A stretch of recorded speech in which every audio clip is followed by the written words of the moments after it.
আল্লাহ আমার রব, এই রবি আমার। আসসালামু আলাইকুম ওয়া রাহমাতুল্লাহি ওয়া বারাকাতুহু। আশা করি ভালো আছেন, সুস্থ আছেন। আজকে আপনাদের সাথে কোরআন পড়লে যে ধৈর্য মানুষের হয় সেটি আজকে আপনাদের সাথে কমিউনিকেশন করব বা যোগাযোগ। ধৈর্য গড়ে তুলতে কোরআনের ৬টি শিক্ষা, এটি আজকে আপনাদের সামনে শেয়ার করব। ধৈর্য বা সবর ইসলামে একটি মহৎ গুণ, যা জীবনের প্রতিটি ক্ষেত্রেই প্রয়োজন। বিশেষ করে যারা আল্লাহর পথে ডাকার কাজে নিয়োজিত তাদের জন্য অপরিহার্য। ইসলামের কথা বলতে গিয়ে একজন দায়ী অর্থাৎ আহ্বানকারী বিভিন্ন চ্যালেঞ্জের সম্মুখীন হন। তার মধ্যে ব্যক্তিগত দুর্বলতা যেমন থাকে, একইভাবে বিভিন্ন ধাপে ধাপে থাকে তার উপর বিরোধিতা। এইসব চ্যালেঞ্জ কাটিয়ে উঠতে ধৈর্য অত্যন্ত জরুরি। ধৈর্য গড়ে তুলতে বেশ কয়েকটি শিক্ষা আমাদের আছে।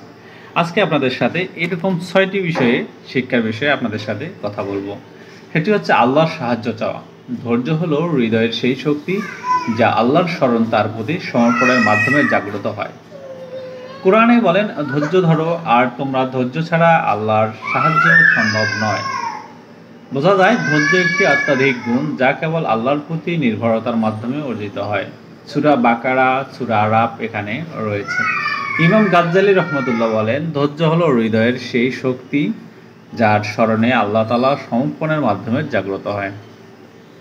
পবিত্র সবর, সালাত, পরিত্রাণের পথ, ইতিহাস থেকে শিক্ষা। কোরআনে বলেন, তাদের কথায় ধৈর্য ধরো, আমাদের বান্দা দাউদকে স্মরণ করো। সাদ আয়াত।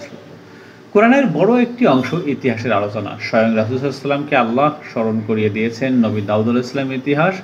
হাদিসে এসে রাসূল সাল্লাল্লাহু আলাইহি ওয়াসাল্লাম যখন অপমানিত হতেন বলতেন, আল্লাহ মুসা আলাইহিস সালামের প্রতি রহম করুন। নবীদের জীবন শিক্ষা থেকে আমরা ধৈর্যের বিভিন্ন শক্তি অর্জন করতে পারি। নেককারদের জন্য প্রতিশ্রুতি। কোরআনে বলা হয়েছে, ধৈর্য ধরো, নিশ্চয় শুভ পরিণতির জন্য নেককারদের জন্য। এই আয়াতে নূহ আলাইহিস সালামের গল্পের প্রেক্ষাপট ধৈর্যের কথা বলা হয়েছে। নূহ আলাইহিস সালামের প্রায় 1000 বছর ধরে তার জাতিকে আল্লাহর পথে রেখেছেন, তবুও তিনি ধৈর্য ধারা হন। বার্তা পৌঁছে দেওয়ার দায়িত্ব। কোরআনে বলা হয়েছে, তোমার উপর দায়িত্ব শুধু বার্তা পৌঁছে দেওয়া। দাওয়াতি কাজের একটি বড় চ্যালেঞ্জ হলো মানুষের পক্ষ থেকে সাড়া না পাওয়া। রাসূল সাল্লাল্লাহু আলাইহি ওয়াসাল্লাম নিজেও অবিশ্বাসী প্রত্যাখ্যান করেছে বলে দুঃখ পেতেন। আল্লাহ তাকে সান্ত্বনা দিয়ে বলেন,